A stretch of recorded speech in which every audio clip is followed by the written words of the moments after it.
Sunrise and sundown, moon rolls through the nighttime till the daybreak comes around. All my life's a circle, still I wonder why. Seasons spinning round again, years keep rolling by. Seems like I've been here before, can't remember when. I get this funny feeling that we'll all be together again. No straight lines make up my life, all my roads have bends, no clear-cut beginnings, and so far no dead ends. All my life's a circle, sunrise and sundown, moon rolls through the nighttime till the daybreak comes around. All my life's a circle, still I wonder why. Seasons spinning round again, years keep rolling by.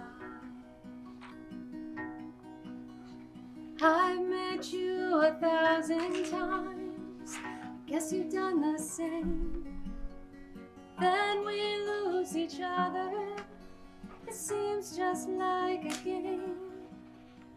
Now I find you here again, and the thought comes to mind. Love is like a circle, let's go around one more time. Will you please sing the chorus with me? If you know what the words are in your hand. All my life's a circle, sunrise and sundown, moon rolls through the nighttime till the daybreak comes around. All my life's a circle, still I wonder why. Seasons spinning round again, years keep rolling by. All my life's a circle, sunrise and sundown, moon rolls through the nighttime till the daybreak comes around. All my life's a circle, still I wonder why. Seasons spinning round again, years keep rolling by. And the years keep on rolling by.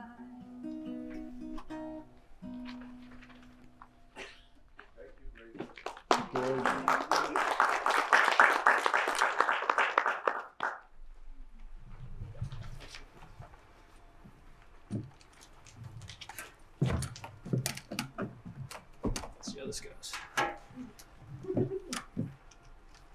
Check. So I wore my tick protector on one foot. It's a little trial run to see which one works better. Speaking of which, you should check yourselves. Where do we get those? We're selling them out in the parking lot for $25.99. Do they come in men's sizes? We can adapt. But seriously, there are ticks everywhere. If you're not from here, and you should check yourself regularly, and certainly at the end of the day. It does take about 24 hours for them to do any real harm, so we should be all right. A couple housekeeping things. My name is Niels. If you don't know me, I'm Walt's son and Craig's other son. And I'm happy to be here with you all today. There's a couple things that we're going to remind you of or let you know about today. So we'll be traveling over there, walking at the midway point of the ceremony today. We'll take our time doing that. There'll be music over there and ash spreading and some other people speaking, which will be nice. There's drinks, water, and eventually wine and things over there if you get thirsty. Certainly hydrate. It's very warm today. If you need anything, you need to move your chair, feel welcome to do that. Very casual. And tonight we're really excited. We're going to go over to the Blue Rock restaurant. If you haven't been there, they're good friends of ours. They have excellent food, and we have the whole outdoor patio for ourselves all night. So they're really making it a warm welcome for us. So hopefully everyone can join us. They have great food, and we'll have a open bar and things, and get a chance to socialize a little bit more. So we're looking forward to that. I hope you can all join us. 5 o'clock. At 5 o'clock, thank you. Anything else I missed? Good, so we're gonna get into it. We got people come up and talk a little bit. I'm gonna kind of come up and down, hopefully flawlessly. We'll see how that goes. And yeah, just really, really nice to be here with you all today. So we're here to gather and really remember the beautiful person and the beautiful life of Susan. And it's really special to have a family event today. We're gonna do a larger event tomorrow with some of the townsfolk who she got to know well and really loved her as well. But this is really a nice chance to be intimate with the family, and I'm really glad you all made the travels out here. And so as you journeyed out, some of you got in here late at night last night, and you come in and you got the world going on, and maybe you look at the news. Let's just all put that away right now, and let's just be here now and really just try to soak it in and think about Susan and think about each other, and take this half a day to kind of just really be here now and enjoy each other and remember this wonderful person that we're missing so badly right now. And we're gathering around the time of her birthday, which is really important. It's spring. It's new spring. It's the greens are coming out, and the ticks and the chirps and the sounds and the smells, and a beautiful day. It's warm, but it's really, really pleasant and breezy. And just, Susan was so much about noticing the little things and the big things around her. And this is a perfect opportunity for us to do that on this piece of land that was so helpful and so important to her in her life, and especially maybe in the times in the last 6 months or so that life was a struggle. And for her to have this view out here with the sunset to the west, and seeing the animals. And is it true, Joanne, that you saw some animals today? Yes. Yes. What did you see? There were 2 deer that walked back there. Yeah. And that, I believe, was the sign from Susan. She is present. Yeah, she said to look out for signs, and we have been all along, and certainly on this day especially, we want to notice those things, and I think that was a gift. And whatever your beliefs are, it was special to have that happen today. This land really helped ease some burdens as we kind of spent a lot of time with her, and certainly over the last couple of years where she was so isolated here, to have this haven, to have this space, and really to, as bad as she may have been feeling in a certain moment or day, to be able to look out and to enjoy this space and this special land. I know she shared it was really important to her. This week in particular, we had a full flower moon. I hope people noticed that. And we had a total lunar eclipse happen with this full moon, which was really cool for me. And I remember I got up a couple of times. It was pretty cloudy. And at midnight, I got up and it had cleared enough. And I could see from my bedroom, actually, this moon. And when I looked, it was this sliver of the lunar eclipse on the full moon. And we talked about this many times, that the sliver moon was something that Susan in particular noticed at that particular phase of the moon cycle. And she always seemed to point that out and really notice that sliver moon. Just come here, I gotta show you. And Walt, my dad, has shared many times looking out his bedroom window and noticing the moon in the middle of the night, and just having that, he'd share that with me every time, and how it brought him closer to her and her memory, and maybe felt like she was speaking in some way to you. So I noticed that, and I thought of Susan. I thought of you right away afterwards, and that was pretty special. Did anyone else get a chance to see the lunar eclipse? A couple of us. Yeah, it's pretty cool. We find meaning, many of us, if not all of us, in the connections to nature in all their forms, in the animal forms, in the sounds and the smells, like I mentioned, and just the critters she mentioned would always be looking around out there, and the magnifying. And we also feel connected to those who aren't present when we're in nature, and that's part of what we're doing today, is being outside in her space and remembering her. And I hope it certainly does for me. It brings me closer to her to be here now.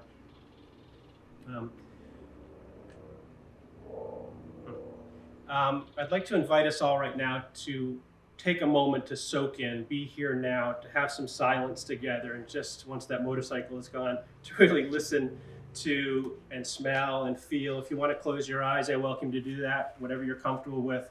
And I'm just going to allow for some time to let us just take a deep breath and be here now and really notice the things that were special to her.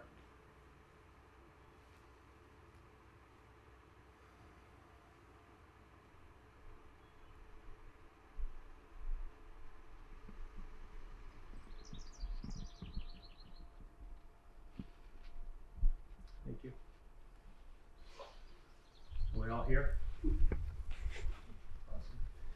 I'm going to bring Susan's voice as a very big intention of today, to bring her voice and the things that she thought about and read and talked about here today. I'm going to bring some quotes out. And the first one kind of connects to nature again, as I'm going to refer to you as Walt up here. My dad is a landscape painter and landscape architect, and so he's very involved with the land. And you kind of own this domain outside, and she kind of owned the inside domain, but of course this great crossover. And one example of that was that when you would paint a picture that she particularly enjoyed, a painting, she would say, "Nope, that's mine." And so it would stay in the house and find a way to the wall. And we always, Linda, my wife and I, got a giggle out of that. She would really take ownership of the ones that she really felt special and really felt connected to.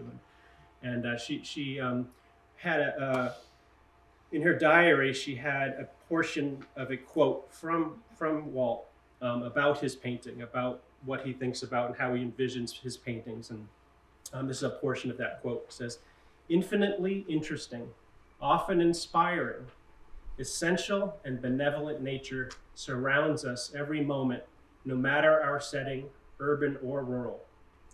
Life-sustaining nature is at once overtly simple and infinitely complex. The juxtaposition of the two is first-order empowerment."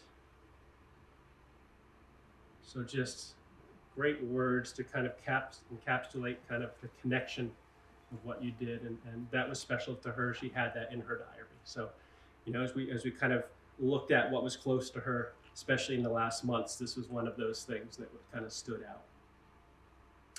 Rudolf Steiner is somebody that was really important in her life as a guide and teacher, and we're going to talk more about that perhaps as today and tomorrow go on. But she had an inner work journal that she worked through, and that was her process of improving herself, which we all do in our own ways, but she really is an example of doing that well. So as we looked into her inner work journal, this was kind of in the front of that as a poem from the Rudolf Steiner work. It says, and this is really powerful for me to read and notice, "May the love I send you as a selfless offering permeate the sheaths that now surround you, cooling all that burns, warming all that chills, carried up by love and blessed by the gift of light, ascend into the heights." So that got my attention, of course. I'm going to pause now and invite Jane to come up and read from the wedding vows, some of the wedding vows, and maybe a poem as well, from their wedding, which was 35 years ago. I was 18 years old. I was there. It was beautiful. It was in New Hampshire. We had a path mowed up to the top of this hill, and we all walked up there and had a circle, I remember, and all got together. It was a beautiful ceremony, and the vows were particularly beautiful and spoken by them. So please, Jane, thanks. You want me to get down? No, you can stay right there if you'd like. Okay. I'm not used to a microphone. I was hoping you'd stay, but. I'll be here. Can you hear me? A little closer. You don't have to get too close. But. Okay.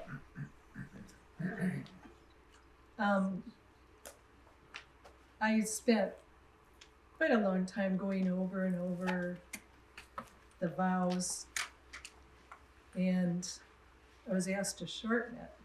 It was difficult to cut anything away, but I left Susan's words and the words of Khalil Gibran, which is what I'll start with, and the rest is Susan. And as I read over them, Walt, I realized that these were not only her vows to you, but it was a beautiful love letter to you and what she loved about you, what her motives were for marrying you. And it touched me very deeply. She chose quotes from Khalil Gibran and E.E. Cummings. And I'm just going to read the part that stood out to me on your wedding day, the part from Khalil Gibran. And probably a lot of people are familiar with this. And then I'll shift to Susan's words. And through marriage, our souls will gradually unite. But there will be spaces in our togetherness, and the winds of the heavens will dance between us. We'll stand together, yet not too near together. For the pillars of the temple stand apart, and the oak tree and the cypress grow not in each other's shadows. This, to me, captured the rest of her vows about being united with you and both of you retaining your separateness and your individuality and the growth that you work toward together.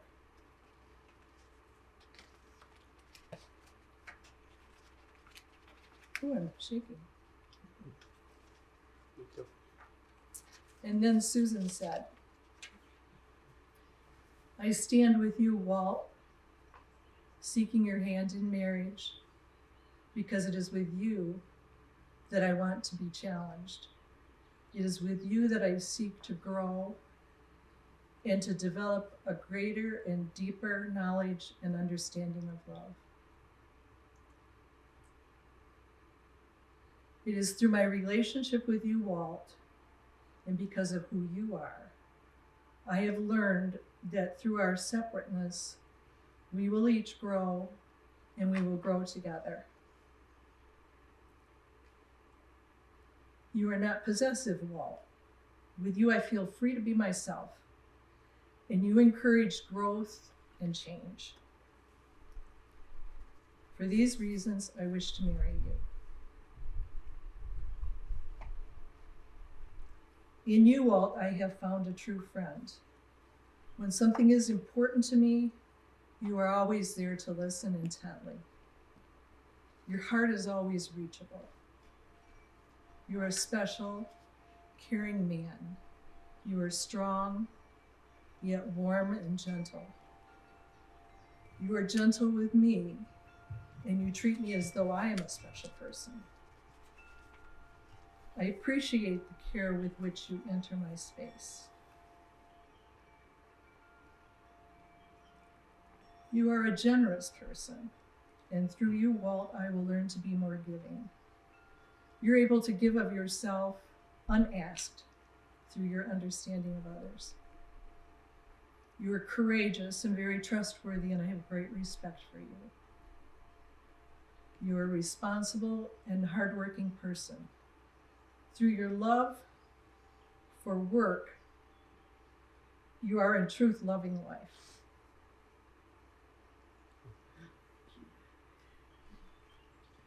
You are one with yourself. You have direction and you do not wander aimlessly. You walk to your goal firmly and with bold steps. I believe in you. And for these reasons, I wish to join with you in marriage. By becoming your wife, I feel a sense of freedom for myself, and I will have the opportunity to more fully be a woman. I give you this ring as a symbol of my everlasting love for you and of my faith and trust that we will always want to be true to each other. Susan.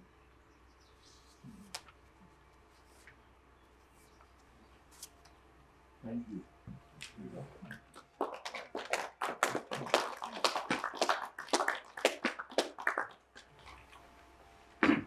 music was such a big part to your lives and your lives together and dancing, and so we're putting music throughout this ceremony. Instead of me getting up, we'll just have Rachel come back and be joined by Elizabeth, and we're going to play simple gifts for you. Each of the tunes today has meaning in terms of Walt and Susan and their wedding, in addition to the words being very meaningful and apt. It was part of their wedding at some time. The words are also.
Please join in singing.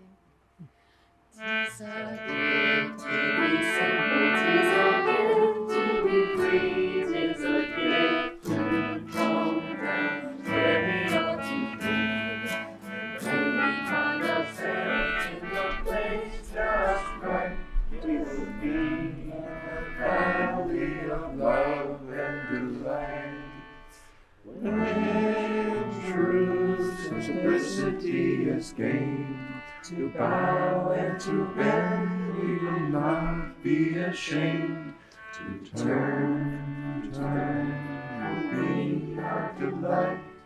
And turning, we come round right. The wedding day, that's how I remembered it as well. A beautiful day with that nice walk up the hill. I didn't remember the words of the vows. It's the feeling of them. That's what sticks with you. So, yeah, they're beautiful. With permission, I've taken some liberty to edit it a little, but please ask him for the full version. It's really great, and I will share some of the parts that I feel are particularly, I think, addressing Susan on that day. In this beautiful setting, with our friends and families as supporters, I am taking this opportunity to become a better person. I believe that my commitment of love and support to you, Susan, to your life and our lives together, and the responsibility it encompasses, is the very act that frees me to grow. In our short time together, I've already learned the comfort, perspective, and beauty such easily given commitment holds. Susan, you are a model for me in offering you abiding, non-possessing love. You've often said that each of us is on this earth with a special purpose, that we must fulfill that purpose to be free to leave.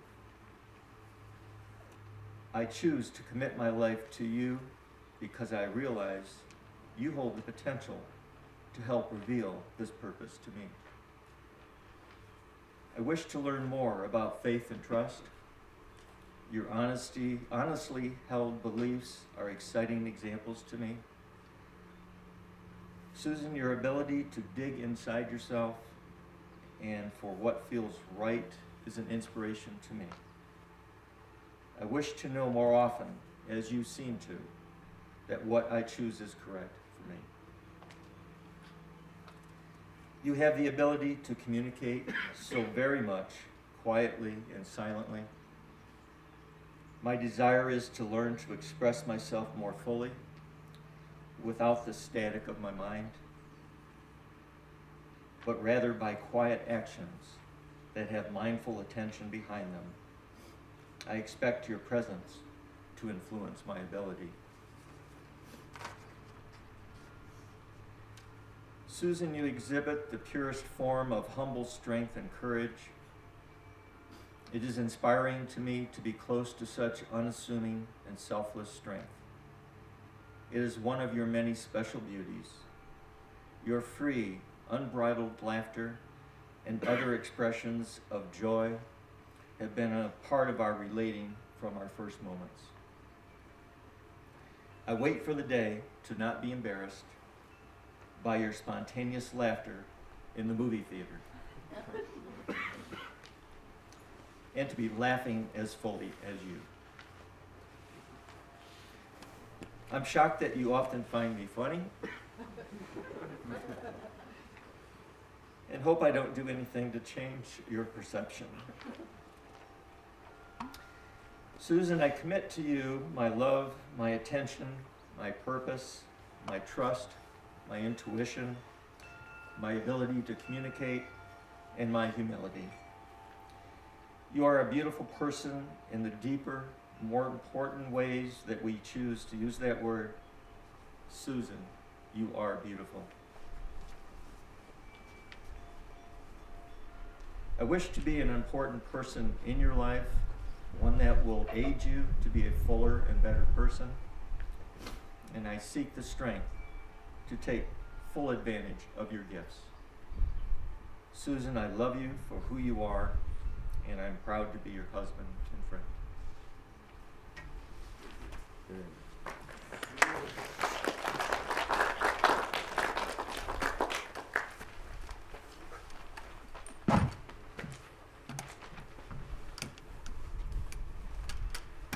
Nice job, Fred, Jane. Thank you. I'm crying now.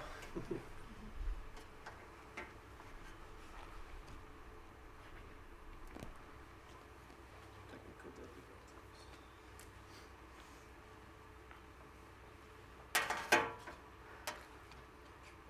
So that was really nice that you guys did that. Thank you. You're welcome.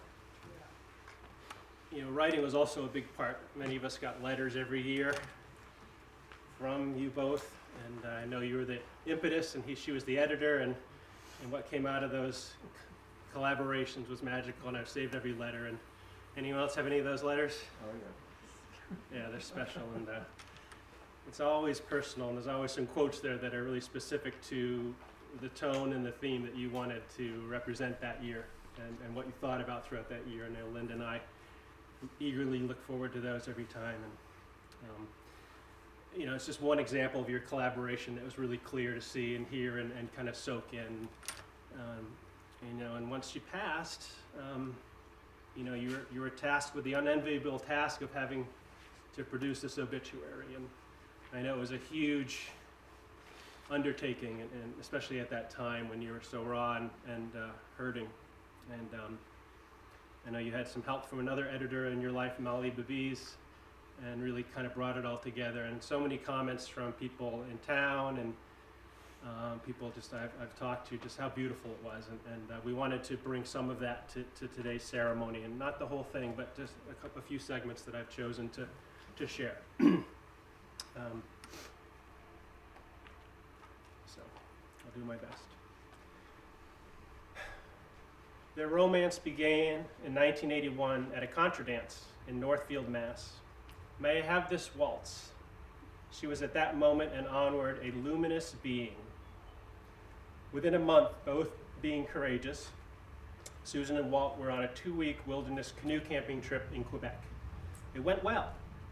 It led to a caring, protected, loving, nourishing, healing, teasing, and continually surprising 40 years.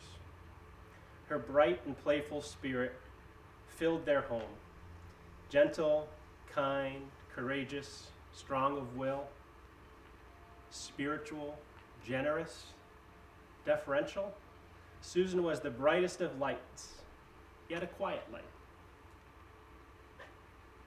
She rekindled her light in cherished alone time. Susan had many ideas and possessed uncommon wisdom, but never foisted thoughts, ideas, or advice on her spouse, her children, or others. Respect for the individual was essential to her being. She wished not to burden anyone and had the strength of will, courage, and resolve to sustain that independence until the end. Classically beautiful inside and out, it was impossible not to fall in love with her complete being, which I agree with. Susan was attentive to the skies, as we talked about, and the heavens with a studied awareness of the moon and planetary cycles, the clouds, the weather. She viewed with the same intensity and clarity the critters, large and small, that made homes in the surrounding yards and fields. She was particularly taken with dragonflies and fond of the short story, The Dragonfly, which we'll hear some later. The story focuses on one of the water beetles as she climbed up the stem of a lily pad, rested, and transformed into a beautiful blue-tailed dragonfly. Not able to go back and share the good news with her friends, but realizing in time they too would also know. She raised her wings and flew off into a joyous new light. Susan was devoted to and adored all children. She immediately dropped to her knees and met them at their level, and as with all people, engaged fully and memorably. Playful in a childlike way, Susan was a cherished bedtime story reader with a comforting speaking voice. Gifted books, carefully considered, became childhood favorites and part of annual holiday rituals for numerous families. Raise your hand if we're speaking to you.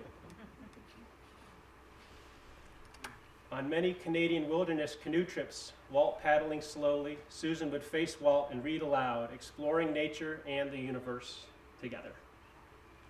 In Susan's written request to remember, this is not part of the obit, so in Susan's written request that we found and how she'd like to be remembered, she wrote this very succinct piece.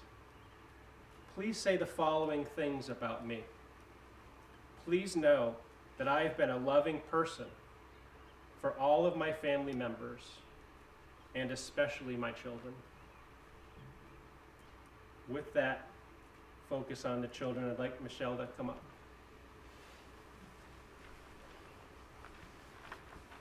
And then after that, Jeffrey, please.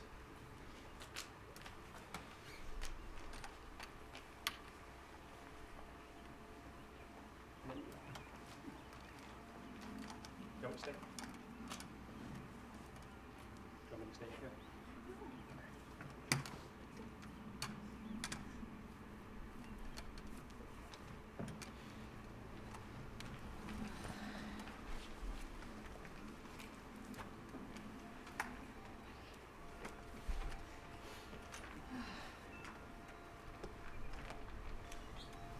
As you all probably know, my mother.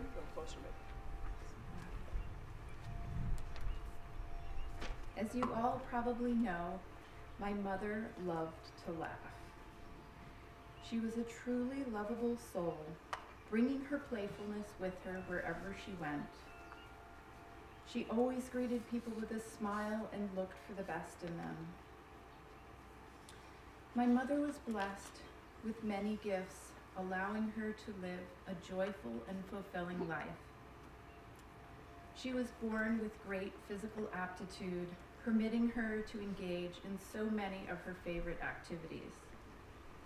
When she was young, she was a gymnast and a cheerleader. As an adult, she was a physical education teacher and a great tennis player, often beating her male tennis partners. She was light on her feet and loved to move, to dance, to run, to ski, to hike, and to walk.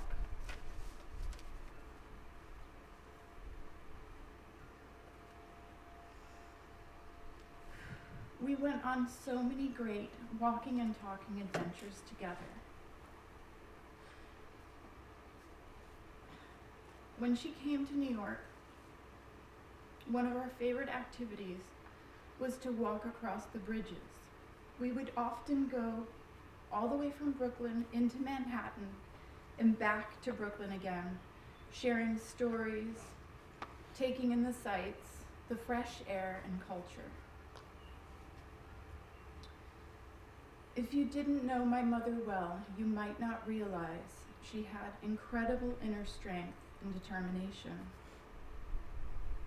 She was a straight arrow, and when she decided something was important, she gave it her all with no hesitation. There was nothing trivial about her. She only invested her time and energy into the things that had real value. Not just real value for herself and her family, but for humanity. This pure at heart attitude was at the core of who she was, and it was powerful. It was the kind of quiet strength that came from a place of humility and selflessness.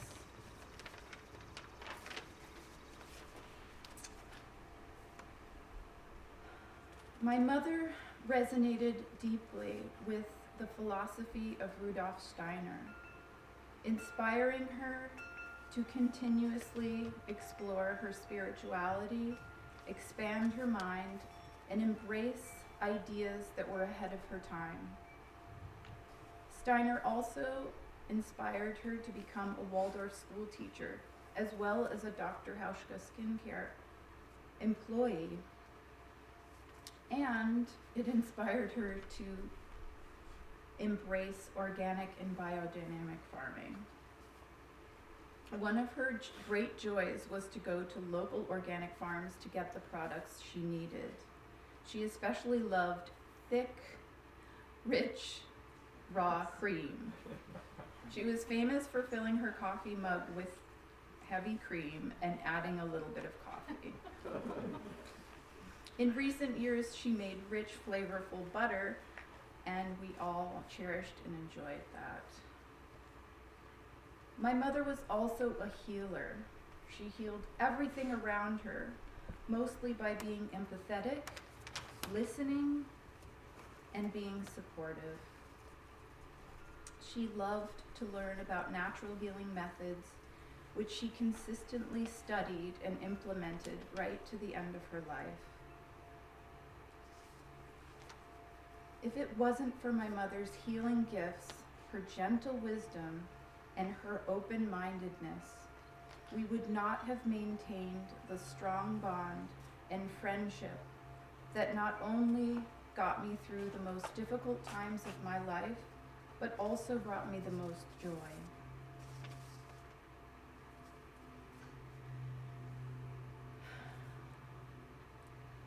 My mother and I had so much fun together just doing simple things. Going for walks, enjoying the beauty of nature, chatting over morning coffee, talking about spirituality, cooking, having a drink, or a delicious meal. We just enjoyed each other's company. We were so different in many ways, but the things we had in common connected us on the soul level. My mother lived her life in a way that I deeply admired and strived to live up to. I am so proud of who she was and so grateful for her unwavering love, support, and guidance she gave to me and my family members. I will cherish the memories of her thoughtfulness, her generous spirit, her selflessness, her joy and laughter. So many memories, so many precious moments, so many gifts, such grace. I will miss her with every fiber of my body and hold her in my heart forever. Thank you, Mother, for everything. That was beautiful.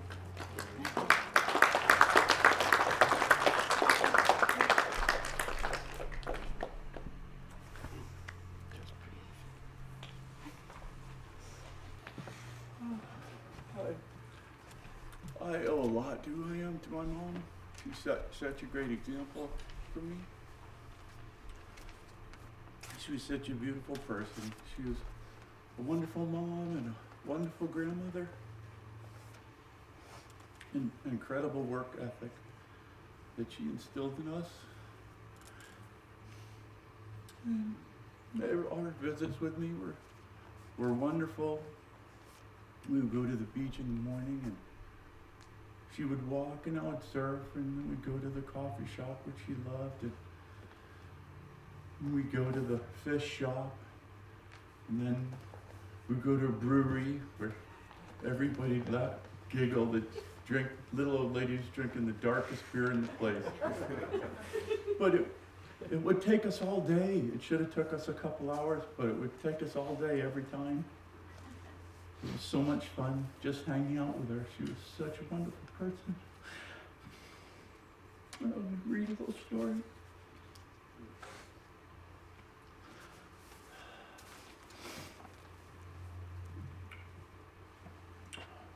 Once in a little pond, in the muddy water, in the lily pads, lived a little water beetle in a community of water beetles.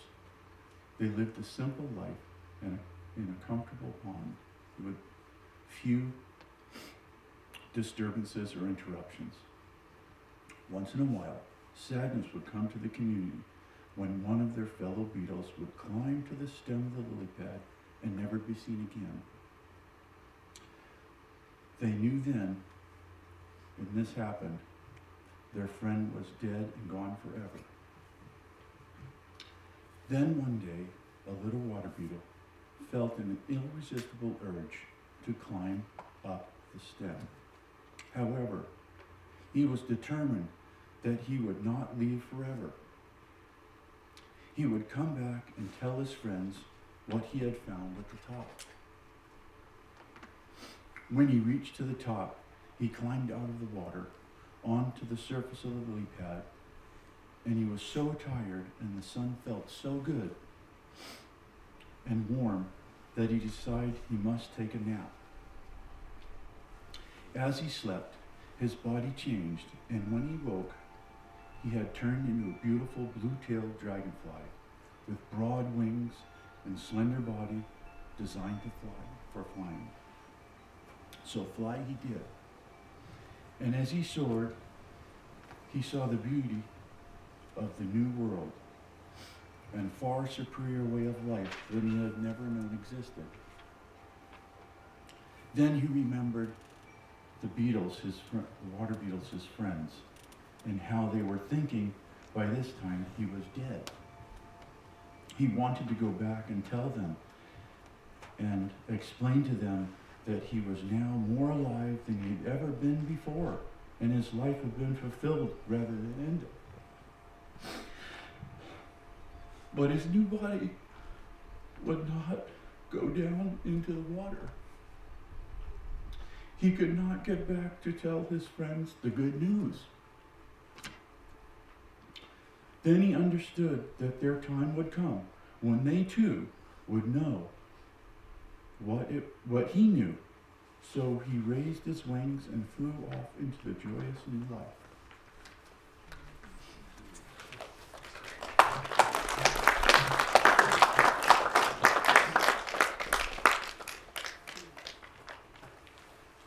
Jean, would you like to come up now? Oh dear. I'm not a talker, so I'll sit here and just say how lucky I was to have such a beautiful sister. She was always there for me, and it was really wonderful. And thank you.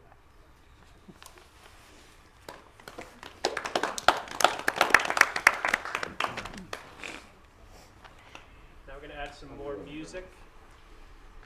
Elizabeth is going to play another tune. Thank you. It's called Ash Grove. Any comments on this one? It was also at the wedding. Yeah. And it's Welsh traditional. There are lots of different versions of the words, and they're all beautiful.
Elizabeth? Say what? Hi, me again, Fred. A few words. Quite simply put, I'd like to just read a poem, and it's by Mary Oliver. And when I think of Mary Oliver, I think of nature. Anybody know Mary Oliver? Yeah, of course. She hung out in this neck of the woods a bit. But I think of her and I think of nature. So it's a natural connection for me to look for something that might fit for today. And I think of Susan whenever I think of nature. Susan embraced nature. We've talked about that and all things natural. Nature really embraced her. It was a love affair. And it's certainly embracing her again today. But I also think of healing when I think of Mary Oliver and her voice. And of course the words that heal and human touch that heals. And Susan was a healer. And I think she's healing us again now.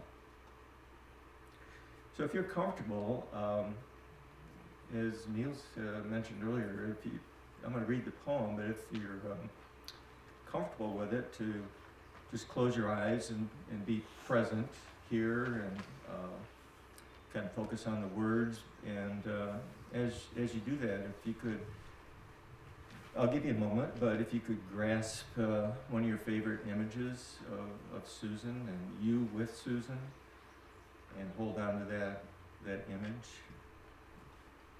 And again, eyes open or closed. I'll give you a second.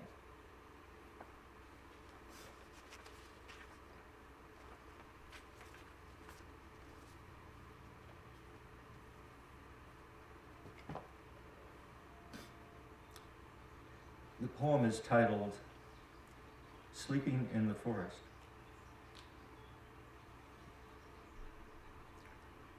I thought the earth remembered me. She took me back so tenderly, arranging her dark skirts, her pockets full of lichens and seeds. I slept as never before, a stone on the riverbed, nothing between me and the white fire of the stars but my thoughts. And they floated light as moths among the branches of the perfect trees. All night I heard the small kingdoms breathing around me, the insects and the birds who do their work in the darkness. All night I rose and fell, as if in water, grappling with a luminous doom. By morning, I had vanished at least a dozen times into something better.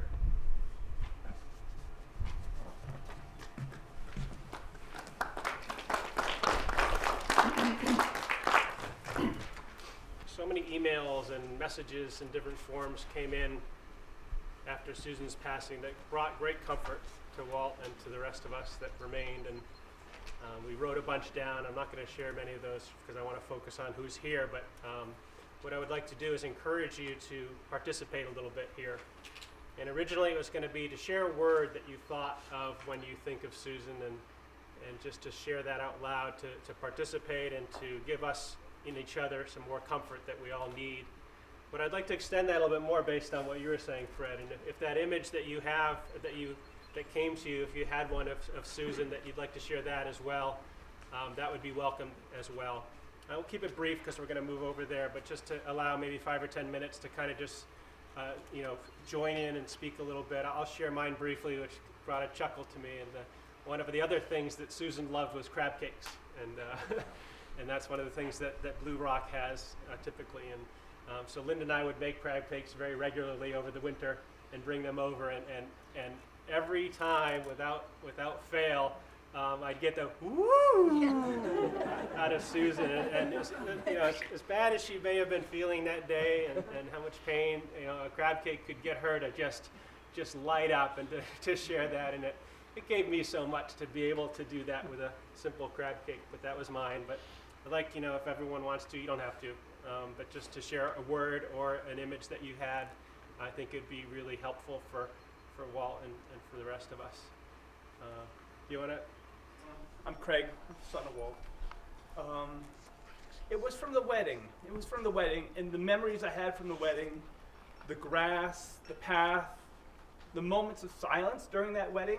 I remember a hawk screaming, yelling, celebrating that day during one of those moments. I can't remember if it was earlier or later, and I don't remember a lot what was said during the wedding, but I definitely remember that hawk.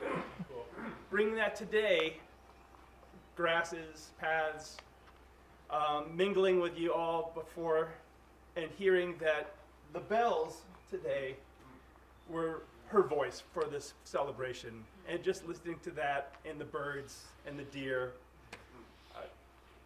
Awesome. listening in. And as you look at the chimes, I think Elaine brought those, right? Joanne. Yeah, Great. Read the inscription on your way as we leave here. But thank you, Craig. Who else would like to share a word or a thought?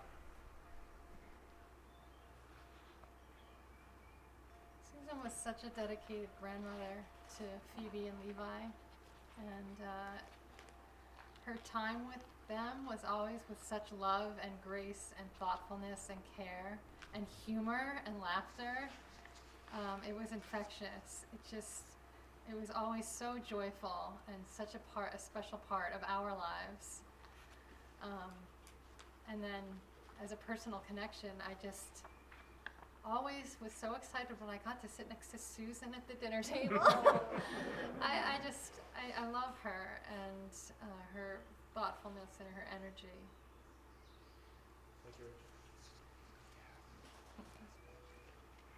Well, I saw a little mischievous side of her. When my oldest daughter was 10, she believed in Santa, but her friends didn't. So she wrote a letter to Santa, and Walt and Susan and Bill and Elizabeth were visiting, but Elizabeth doesn't quite remember this. I'm going to have to show you the letter. So she wanted some proof that Santa existed. Walt was sound asleep, snoring away. We read the letter. Elizabeth wrote a little note back, and Susan said, "I have an idea. Walt won't miss it." She got a pair of scissors and she clipped some of his beard and taped it to the letter. Here's proof that I exist. And he never knew it. Did she ever tell you this? I don't think she did. Only recently.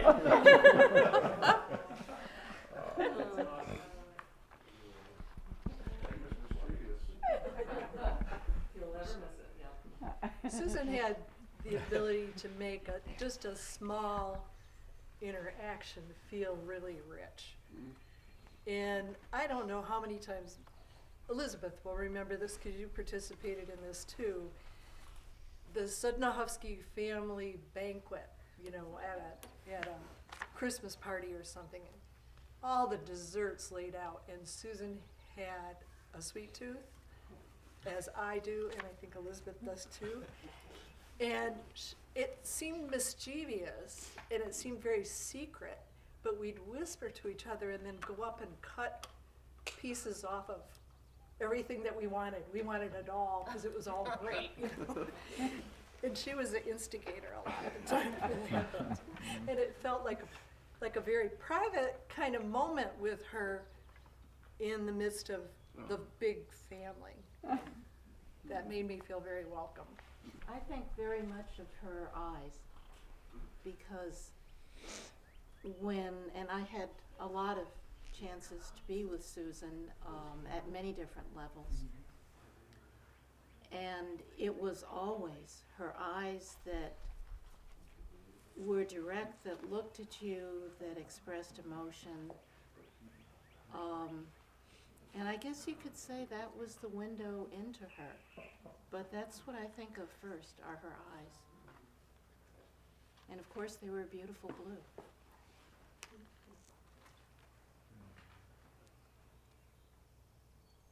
I was the recipient of one of the books, children's books. Walt and Susan gave my daughter a book when she was little called The Tompton, and we read it so many times it became both of our favorite books. We still read it to this day. We both have our own copy in our respective homes, and we read it every Christmas. It's not Christmas until we read The Tompton. It's a very cute little story. And then I would say about Susan, if I had to just pick one word, my word is gentle. She's such a gentle person.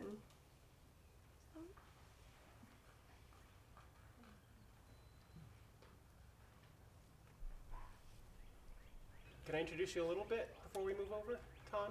So Ton is with us, and he's going to be a big part of a huge part of tomorrow's ceremony, and I'm glad you're with us today, and I think you're coming to dinner, I hope? Yes. Okay, good. Ton is... Qualified. I'm going to have to bow early. I have to prepare for tomorrow morning as well. We'll take what we can get. And I don't know you that well, but I'll say what I think I know, which was he's a minister, and he's had an interesting path with that, and he's also been an acupuncturist that's been really helpful for Susan along the way, and they've developed a deep friendship. And he's been helpful to Walt recently and throughout, and a healer as well. And he's going to be doing the ceremonies tomorrow, which we're excited about.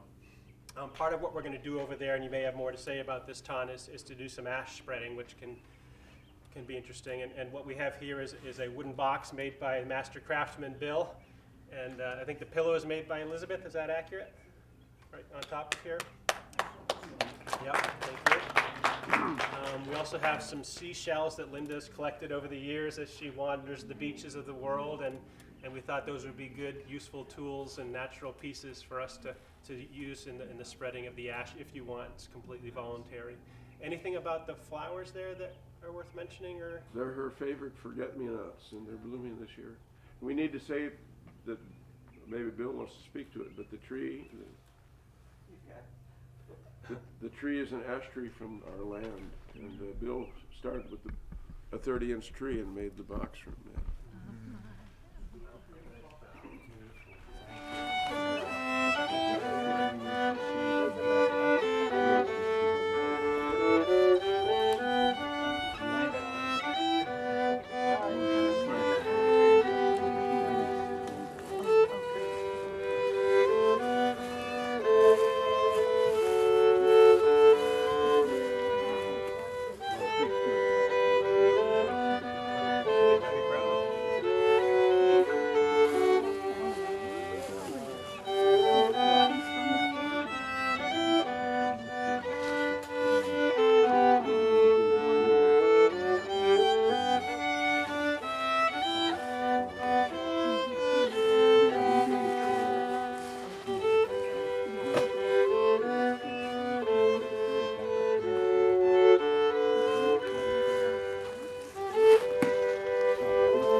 As we were coming down, a dragonfly flew by.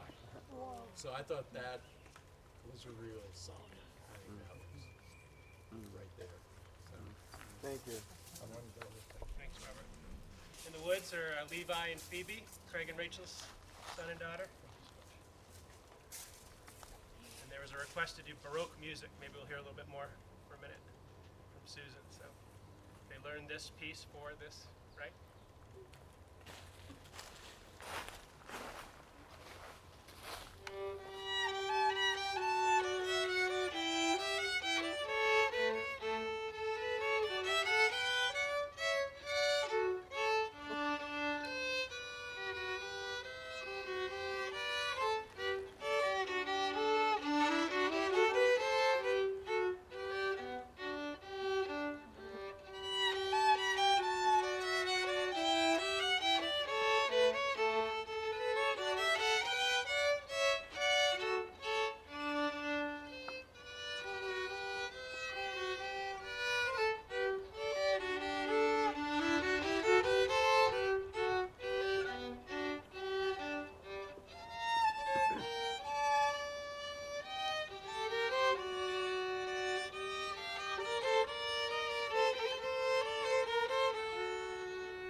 Also in a play tonight, so they're multi-talented. Levi is making a habit of meeting adults who are expert chess players on a regular basis. And he's got the quickest time solving a Rubik's Cube. So these are some talented children. I don't know where they got it, but Their mother, of course.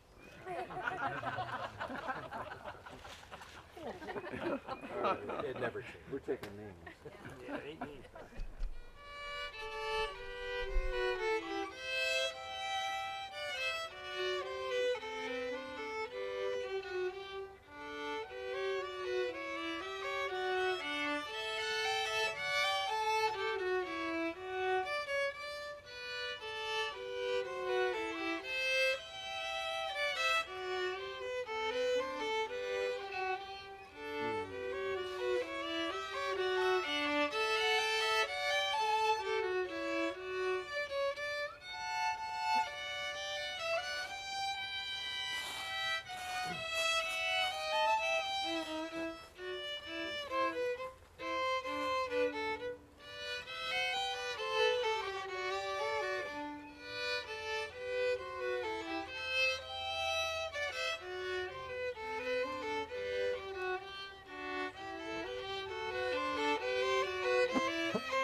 so we'll do a short piece and invite Ton up in a moment.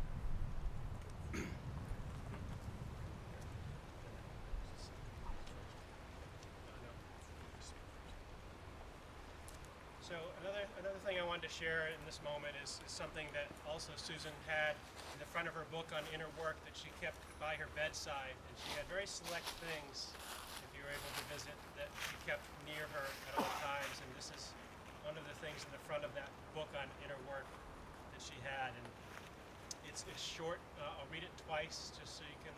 I had to read it a few times for myself, and I think it's very powerful. It says, I move beyond past limitations into the freedom of the now.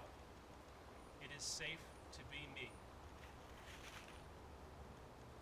I move beyond past limitations into the freedom of the now. It is safe to be me. That got me. I don't know about you guys. You just maybe set some of her process over the last year a little bit through that. We're going to be up here to support our dad as he stalks, but before we start, another quote that she has that I also loved was a poem she wrote for Walt. He didn't know I was going to share this, it's funny. She wrote a poem for him. It says, roses are red, violets are blue, sugar is sweet, and so are you. I love you, Walt. So simplicity and hits the mark every time. So we're up here to support him if he wants us, and please feel free to share if you want to use this. I have to decide whether I stand or not. Yeah. First of all, thank you all for coming. It's absolutely an honor to have you here, for sure. It's a big effort crossing the country with no airplanes to support you and all that stuff. So thank you very much. I want to make an introduction to two people that aren't, they're adopted members of the family but not immediate. And in the center there is Chris and Ed Stockman, and they have been friends for 10 years or so. Getting connected. Maybe I'll ask Ed just to say a bit about your connection with GOO and so on for Susan. Right now, Yeah, right. Okay. Yeah, just from where you are. Yeah. Susan and I became friends through our shared activism and our concern for food and the health of food. I'm a farmer and a biologist. Susan was an activist that helped tremendously in tabling and educating people about GMOs and the labeling of it and the importance of the labeling of it. And she set up presentations that I was able to give, and she was a real support to the whole movement of labeling GMOs in Massachusetts. So, and she did great work, and I really appreciate it. Thank you for your work too. Indeed. I have to decide whether I stand or sit. Seems like I should stand. I'm doing great. I'm doing I made big letters, and it's going to scare you, but I think it goes pretty quickly. If not, we'll just truncate me. I want to do three things. Start with a few messages that I received.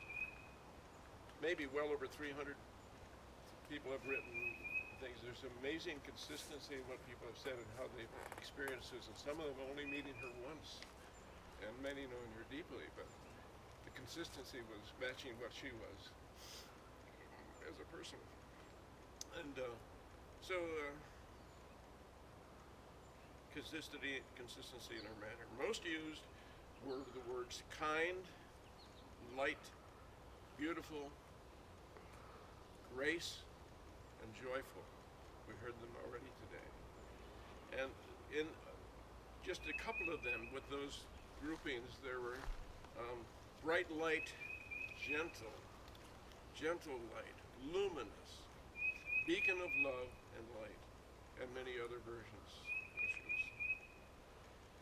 She was seen as being beautiful inside and out, including shining serenity, radiant, elegant poise, sparkling, classically beautiful. And the grace included tender, caring, uplifting presence. So, a few quotes that I picked out of the very many. I spent a couple of days, which was cathartic, and thank everybody for having written these many quotes. But these are all quotes, first from Anna Fessenden here in town. Susan's outside beauty reflected the inside beauty of her soul and her loving nature and compassion. From Nort Sauls, another friend from Ashfield, and Susan gently held the rare combination, and I think Michelle alluded to this, of toughness and sweet thoughtfulness.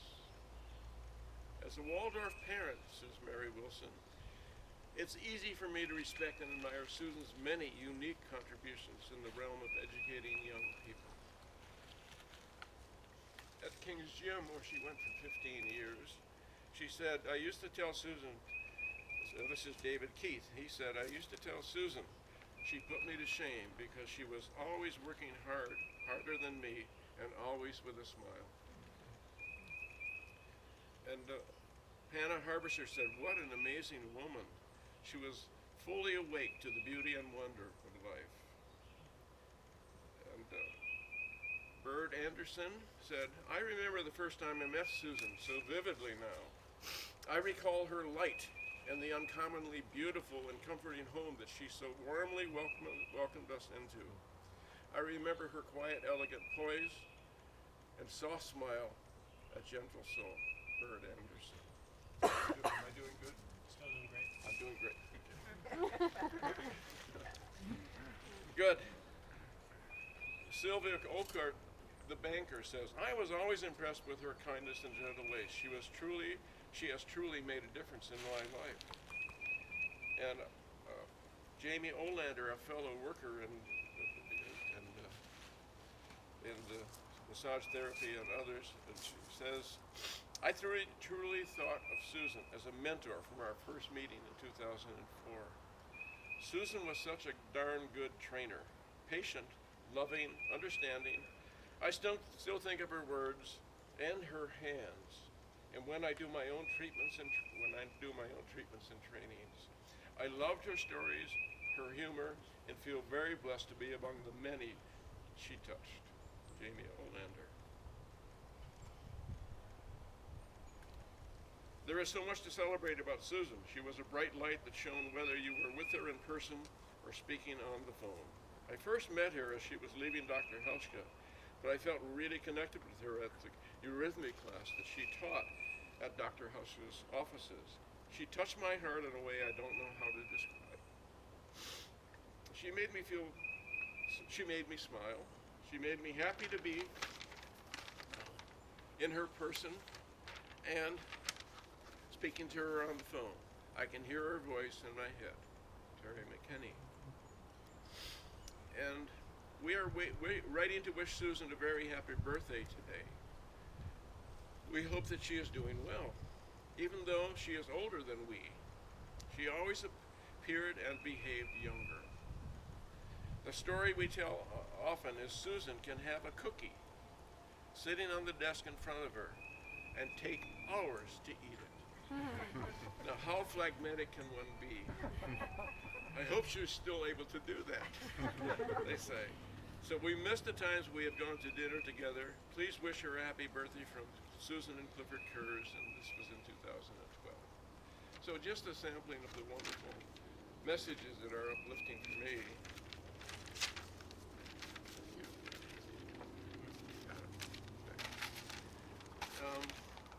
Maybe just a few observations about Susan with some of her own words.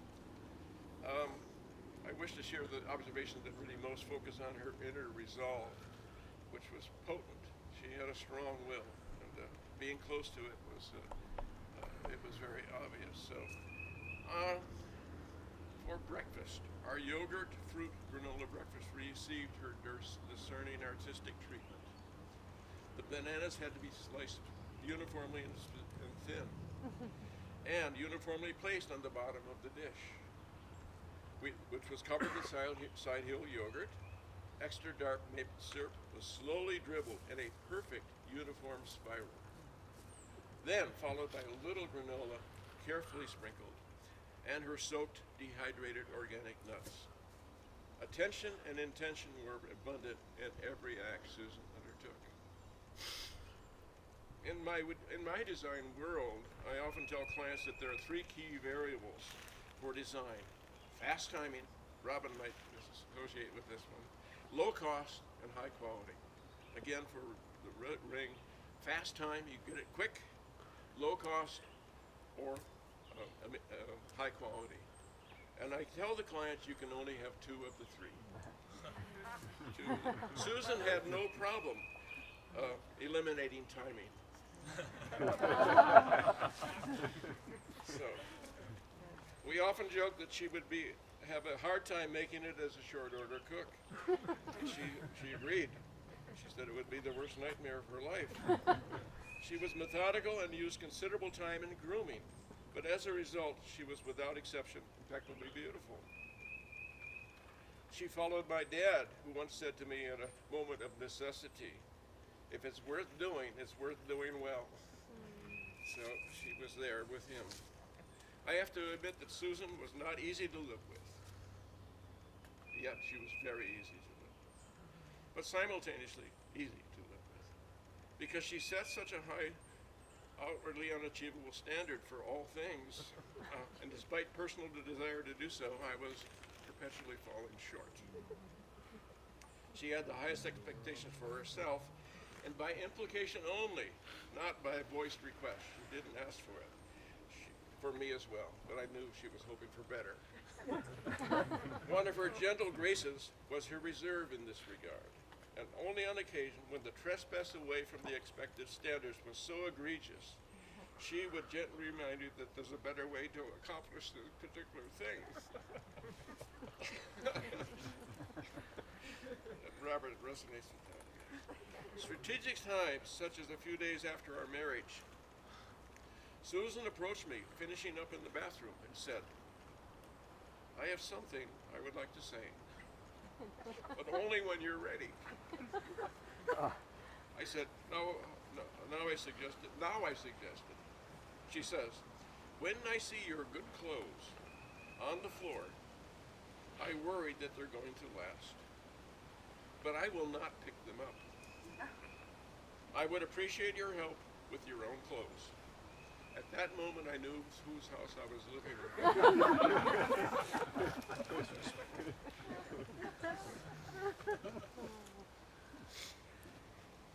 More than anything, she had exceptional, graceful tolerance of my antics, my ineptness, and my habit transgressions. Perhaps erroneously, but I can only count the times that we argued, and it may be misremembering, but we didn't argue very much. We did, like everybody, I guess, is prone to do. But rarely did the stress last more than go overnight or more than a couple of days. But Susan could be seen as stubborn. But in an altered light, and for many, the stubbornness could be seen as being strong-willed, already said today, and with focused commitments. She treated herself with respect, always took extra time grooming to make sure she was presentable in her words. Of course, me representing her, she did have expectations for me as well in that regard. Once early in the AM, I was sneaking out to catch a plane, and trying not to wake her, I didn't turn the light on. She sits up, on goes the light, and says, "You cannot go out like that. Please change your shirt and pants." Despite having many friends and being voted the outstanding senior woman in college, Susan, and actually she didn't tell me this until I recently found the statutes, the words. She directed, starting over. Despite having many friends and being voted an outstanding woman in college, Susan, an excellent and attentive and strict mom, we'll hear more probably on that, a self-directed student, a designer, a builder of a home, a widely valued teacher, a great team player in workmates, sports, and other things. Susan was also a self-doubting and not fully self-confident person. Akin to confidence is the word courage, a trait she wrote about and spoke at her father's funeral in 1981. She gave the eulogy for her father and then for a good friend of ours who passed away, Niels and Craig, who at age 20, how old was Todd when he passed away? 20-something years old. And so it was a very hard and quick and sad thing. So Susan took over when I didn't have the capacity to do that. She said, words, speaking at her father's funeral, words cannot even begin to express true feelings and love, but I wanted to try. Dad lived for his family and his work. The loyalty and devotion he had for Mother and for all of us is unsurpassed.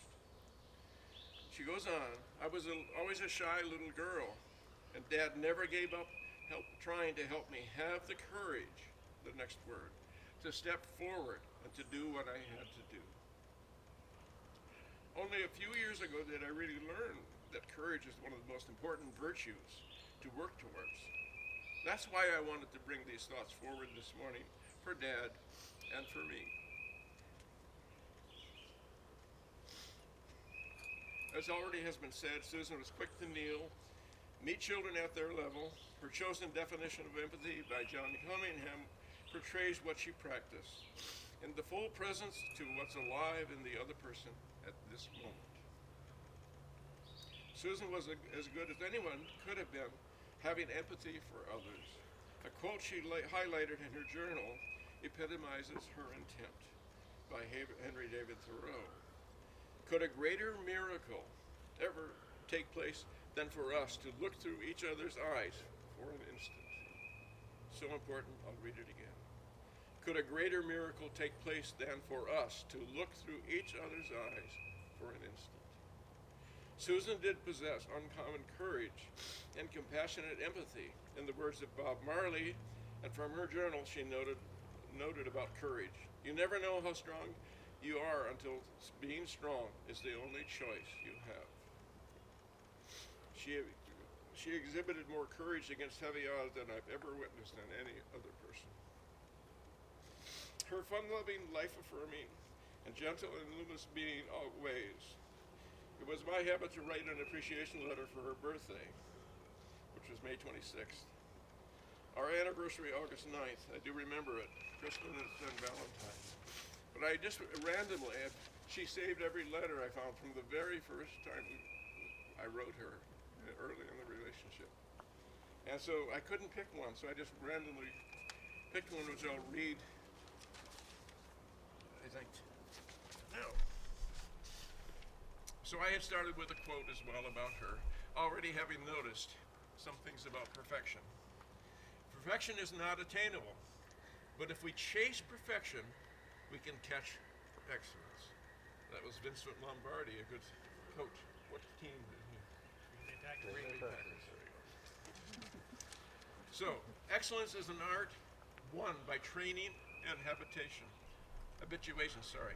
We do not act rightly because we have virtue or excellence, but we rather have those because we have acted rightly. We are what we do, repeatedly do. Excellence, then, is not an act, but a habit. That was by Aristotle. So I had written Susan, and I don't know the exact date, but it was an anniversary, a short anniversary letter. My letters sometimes were longer than this. You exhibit excellence, happy anniversary, dearest Susan. You exhibit excellence in so many ways. The food we eat, the healthy lifestyle choices you largely make, the beautiful home you keep, the clothing you select and care for, the family relationship you have nurtured, the way you entertain or simply converse with others. As said before, you model for me and in so many others the attentive, caring, and supportive love you give to others. As has been recently said, you are doing a lot of work in perfecting a quality existence. You are an exemplar in being attentive and doing things correctly the first time. Despite my trying, I struggle with more consistently being and exhibiting my best positive self. You are close, so are the first to know when I am struggling with parts of me attempting to be better. Guess we're going back to my vows. Thank you for loving me despite my lesser qualities and for recognizing my better ones. Thank you from the bottom of my heart for taking such good care of me. It's a rare gift so few are privileged to receive, and you offer it to me in abundance. I love you very much, and I'm proud of you. Much love.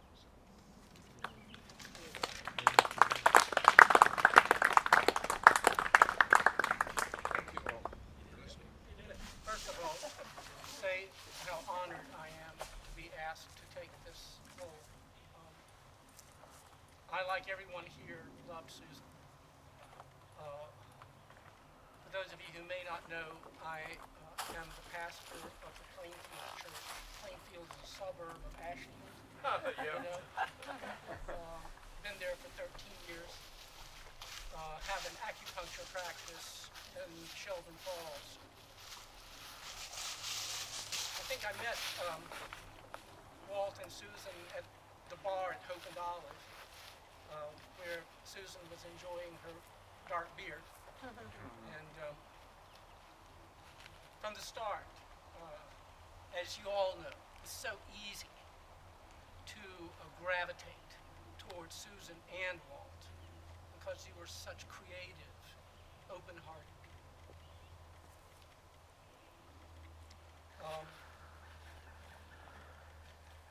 I had the privilege of treating Susan with acupuncture.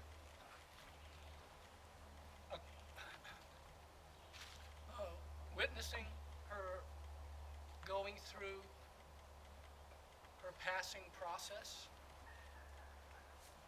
and sort of in the spirit of what she believed in, I want to say these words to her. For as you may or may not know, Susan was a part of the anthroposophical family and culture, Rudolf Steiner. And I want to thank her for giving me the impetus for learning even more about that way of life.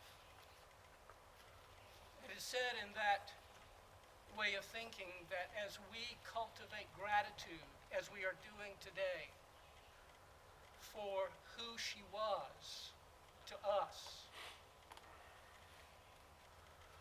it opens a way to experiencing her here and now as she is, living among us. And there is in that movement the thought that as we cultivate gratitude and become more aware of her living presence, that we're actually encouraged to be in conversation with her and others whom we have loved, who are no longer present here in the body with us, but who are alive, totally alive in spirit. So first of all, I'd like to say, Susan, You fooled me. I was with you one last time for a treatment in your house. And you were so alive. And Walt was encouraging, telling me that there were some other things that might be done medically. So I was surprised that you passed the next week. But I realize now, dear Susan, that you were the example of someone whose spirit was so bright that it gave little indication that your body was letting go.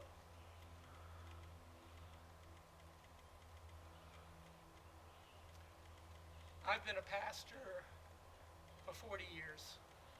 I've been an acupuncturist for 20. I've had the privilege of sitting with and going through this process with many people. And I'd have to say, I'm not sure I've ever experienced the encouragement that Susan gave me as a man of the cloth as she passed on. I saw something in her that I rarely see, that I rarely have the privilege to see. So Susan, thank you. Thank you.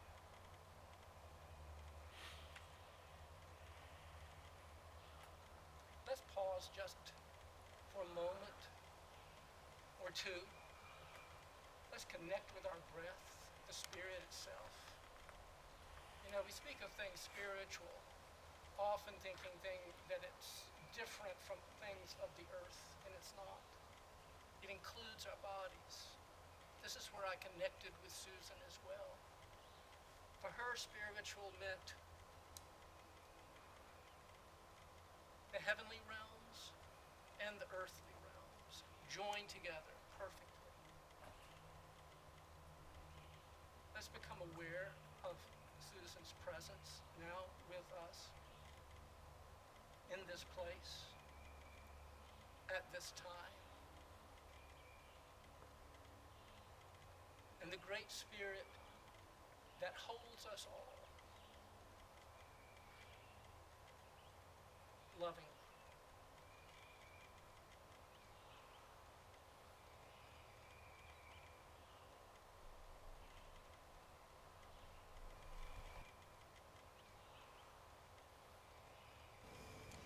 May you, Susan, now be present for us in this place of beauty. And remain forever in our hearts, wherever we find ourselves, as you now are alive in the heart of all.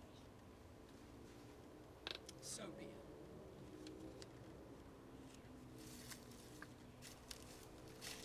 On the table are forget-me-nots, which are blooming in profusion, and Susan's favorite flower. So we picked the right time to be. And her ashes, which I've not seen so many ashes, but I'm told that these ashes are beautiful. But I think they are, of course. And we were struggling with the right vehicle to use to spread the ashes. And Don and I had a conversation, and he said that it should not be shiny and metal. We need to do it with something natural. And he said, I think of seashells. So we have shells. And I think what we're wanting to do, and Phoebe and Levi have agreed with me, that I would put some ashes in the various shells. And we will start. And then I invite you, if you'd like to do that. And then anybody who wants to, I will put some ashes into your shells. And we're just going to sprinkle them around and maybe pause for a minute when we do that. Well, let me add that Susan might play a joke on us here. I'll try to. Yeah. Make sure when you scatter the ashes, you do it downwind. Okay. There is a breeze out here. And so, okay. Don't fall.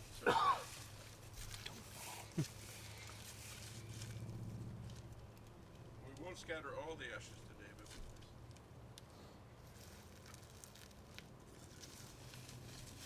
we just can go wherever we want.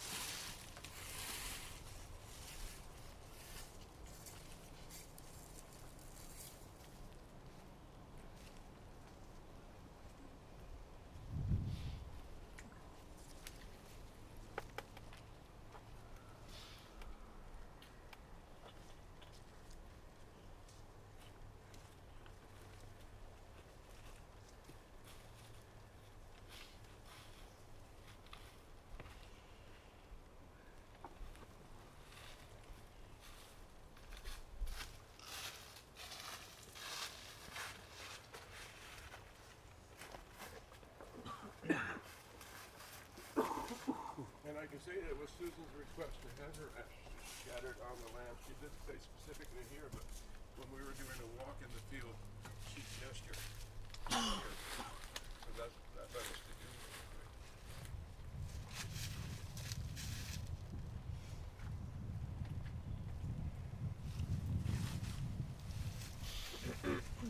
So, anyone would like?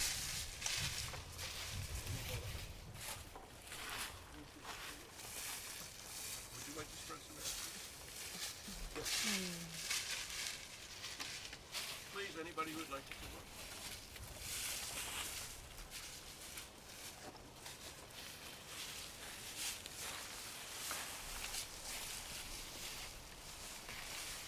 We may have to take turns and wait a little bit.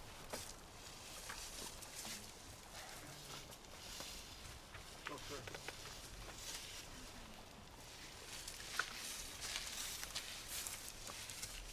That's right, Susan.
Feel complete in your relationship with Susan, whatever that may have been, and know that she loved you fully, and we're all failures at any given moment, but we all rose to the occasion for her. I know that much, and so it's, the test of a good life is how well you are loved, and just hearing people today and being part of this, it's just pretty obvious that Susan led a very amazing, full life, and we should all be very thankful to be been a part of it. So thank you all, and I hope as we leave this sacred space and this moment that you carry it with you, and I know I will, and as we linger and go out into public and eat and interact with other folks and kind of move away from this moment, just keep her in your hearts. And lastly, as we adjourn, snacks and beverages, I leave you this gem from Benjamin Franklin that made her laugh and smile, and I hope you see that as I share this silly thing. It says, beer is proof that God loves us and wants us to be happy. So let's go have a dark beer and a hug, and we'll move on to the restaurant, and thank you all.